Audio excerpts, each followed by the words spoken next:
Tayong mga tao ay masyadong malapit sa ating kapaligiran.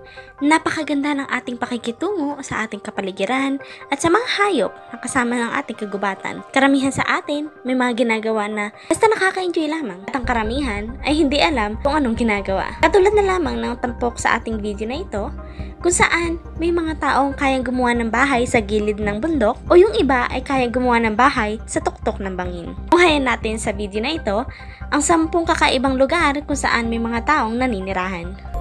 Number 10. Hanging Temple of Hengshan. Kasama ka ba sa mga taong naniniwala sa gravity? O lahat tayo actually ay naniniwala sa gravity? Katulad na lamang ng paggawa ng bahay na ito kung saan ito ay alanganing itinayo sa gilid ng bundok. Ang pagtira sa ganitong bahay ay kakaiba, oo, pero hindi siya ganun kaaya-aya. Parang nakakapag-alangan ang pagtira sa ganitong bahay dahil maaari kang bagsakan ng mga bato mula sa itaas o isang maling kilos mo lamang ay maaari ka nang mahulog mula sa bahay na iyon. Gayunpaman, maraming tao pa rin ang naninirahan dito. Ang Hanging Temple ng Shenzhen na makikita sa Shaanxi Province ay gawa ng mga monk or monghe na pinaniniwala ang ginawa ng taong 386 hanggang 534 AD. Ang ganitong klase ng bahay na hindi ka panipaniwalang itinayo sa gilid ng bundok ay mas lalo pang nakakaakit. Ito ay may 40 rooms sa loob at hindi lang iyon dahil ang bawat kwarto na ito ay may kanya-kanyang pattern kung paano makakapasok. Kaya ikaw kung hindi mo maalala ang daan pabalik sa iyong kwarto ay mahihirapan kaya atang tumira dito. Number 9. Rosano Monastery. Para ikaw ay makatira sa isang monasteryo, dapat ikaw yung tao na may karakteristik na may 100% commitment sa iyong ginagawa. At syempre, dagdag mo pa dito na dapat ang lugar na pupuntahan mo ay may magandang view. Ang mga monghe na nakatira dito ay halos inilaan na ang kanilang buhay upang makapag-aral, syempre makahanap ng kapayapaan sa kanilang puso. At sino ba naman ang hindi makakahanap ng kapayapaan kung ganito kaganda ang iyong nakikita? Maliban sa kapaligiran, karagatan, may kita mo pa ang halos buong lawak ng kagubatan. Ngunit nakakapagtaka pa rin ang pagtayo ng monasteryo na ito sa gitna ng Greece kung saan meron itong taas na 1,027 feet above the ground. Ikaw ay maaaring tumira dito kung hindi ka yung tipo ng taong mahihiluhin o malululain. Pero kung ikaw man ay yung taong malakas ang loob na tumira dito at humanap ng kapayapaan, siguro masasabi natin ito ang perpektong lugar para sa iyo. Ang monasteryo ay itinayo noong 1945 ng grupo ng isang monghe kung saan sila ay naghahanap ng kapayapaan at syempre naghahanap ng lugar kung saan magiging malayo sila sa mga kaguluhan o sa mga may masasamang loob.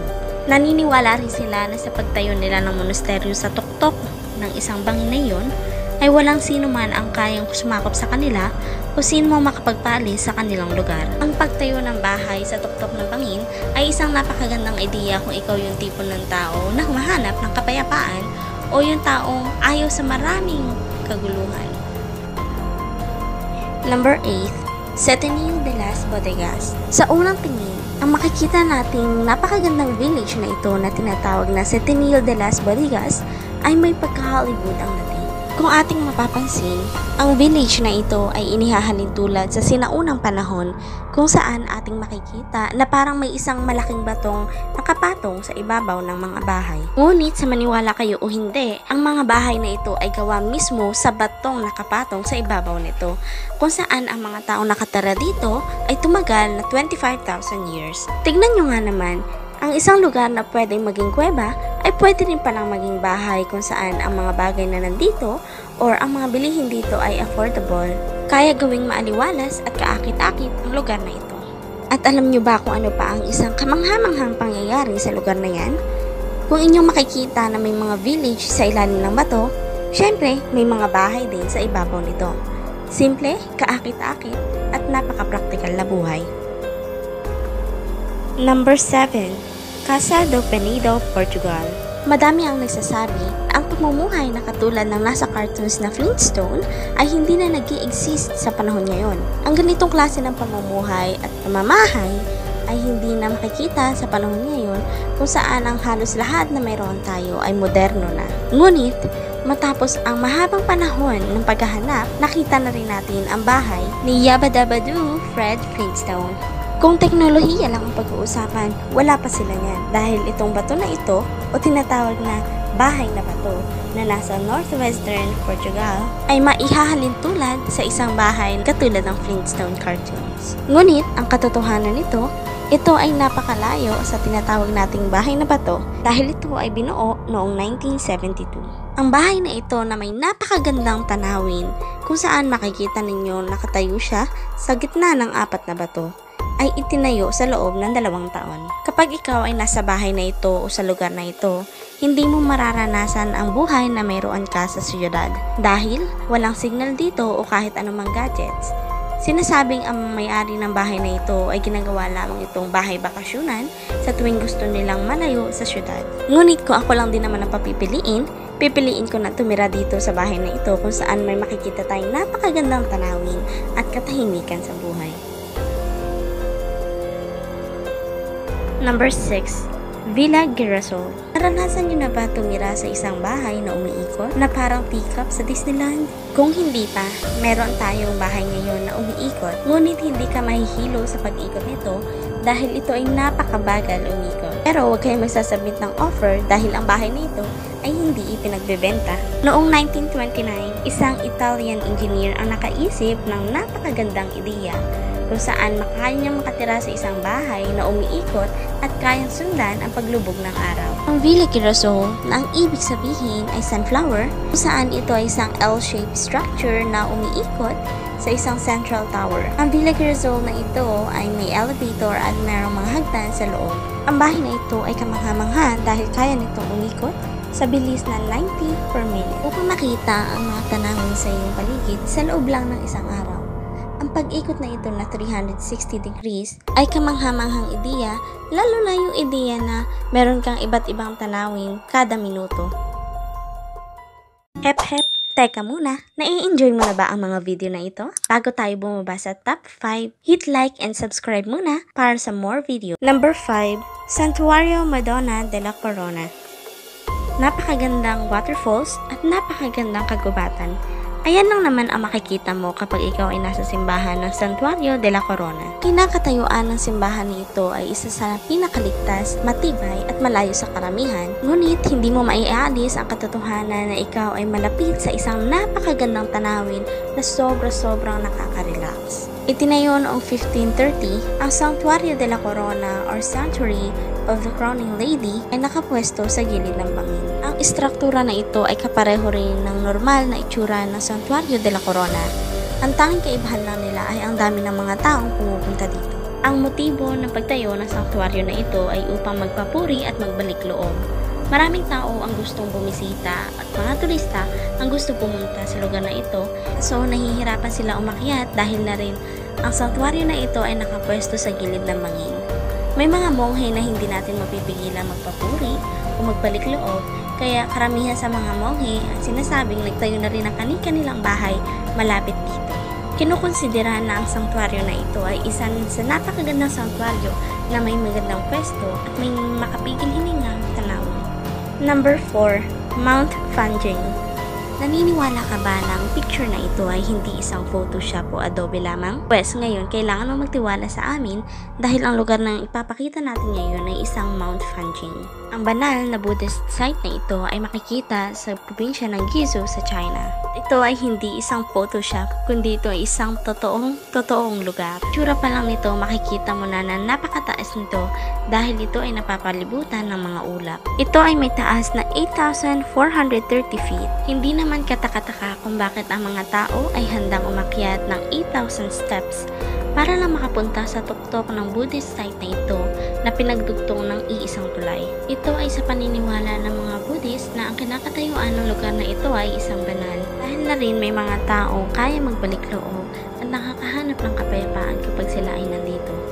Isa sa interesadong katotohanan dito ay may mga taong handang tumira sa isolated na lugar na ito. Maraming Buddhist na rin ang pinapayagan matulog sa loob ng templo dahil nga naman nakakapagod umakyat ng 8,000 steps para lang makapunta dito. Nakakamangha nga naman ng mga tao, di ba? Dahil kaya nilang umakyat ng 8,000 steps at bumaba sa mismong araw na yun. Number 3.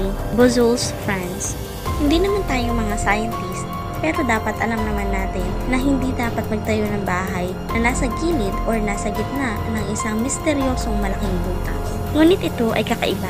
Huwag na lang natin banggitin kung sino ang may ideya, pero makikita natin na ang mga village na ito ay nakatayo sa isang misteryosong butas. Ang village na ito ay tinatawag na Franz Boozle, kung saan makikita ninyo ang mga bahay ay nakatayo sa gilid ng isang misteryosong malawak na butas na may lawak na 400 meters. Bago kayo magtanong, wala rin kaming ideya kung paano na ma-manage ng mga bahay na ito na hindi mahulog sa isang 100 meter na taas na butas. Tumagal na ng 1,000 years at hindi lang yun, ang mga lokal na nakatira dito ay ginawa pa itong tourist attraction. Ang mga turista na galing pa sa iba-ibang lugar ay pumupunta lamang dito upang kumuha ng larawan at titigan kung paano nga ba nila nagagawang magtayo ng bahay sa gilid ng isang misteryosong malaking butas. Isa pa sa nakakamangha doon, may mga nakatira dito. Hindi lang iilan, kundi madaming tao ang nakatira dito. Kailangan mo nga naman ng maraming lakas ng loob kung ikaw ay titira sa isang bahay na nakatayo sa gilid ng isang malaking butas. Maliban sa pagpapagawa, may isip mo nga rin naman kung hanggang kailan ba tatagal ang bahay na iyon. Number 2. Predjama Castle, Slovenia. Mahilig ka ba maglaro ng tago-taguan?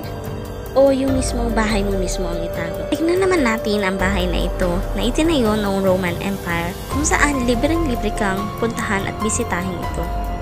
Ang lugar na kinakatayuan ng Predjama Castle ay marami kang pwedeng pagtaguan. Ang Predjama Castle ay itinayo noong 11th century. Ang lugar na ito ay meron ding magandang istorya. Sinasabing matapos mapatay ni Addison Lugar ang isang imperial commander at maging wanted list ng Roman Empire, sinasabing siya ay nagtago dito sa lugar na ito upang makaiwas sa mga taong gustong pumatay sa kanya.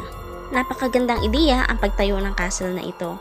Dahil sa loob daw ng 366 days and nights, sinasabing ang Roman Empire ay sinubukang patayin si Addison at atakihin, pero hindi sila nagtagumpay dahil na rin sa napakatalinong ideya ni Addison na meron pa siyang ginawang secret tunnel para lang makapunta sa castle na ito. At meron pa siyang ginawang isa pang secret tunnel upang makapunta sa mga villages kung saan makakuha siya ng kanyang mga pagkain at inumin sa pang-araw-araw na buhay.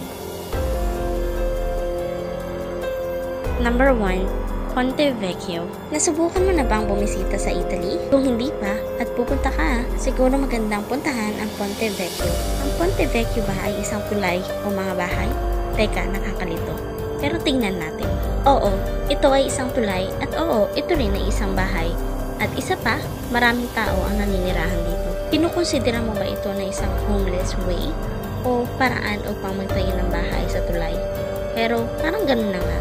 Ang tulay na ito ay itinayo noong 966 AD. Wala naman talaga nakakaalam kung kailan itinayo itong bahay na ito o kung kailan naisip ang ideya upang magtayo ng bahay sa tulay. Ngunit isa lang ang alam natin na ang mga taong naninirahan dito ay nagsimula pa noong 13th century. Ang tulay na ito ay sinasabi ring ligtas sa mga baha.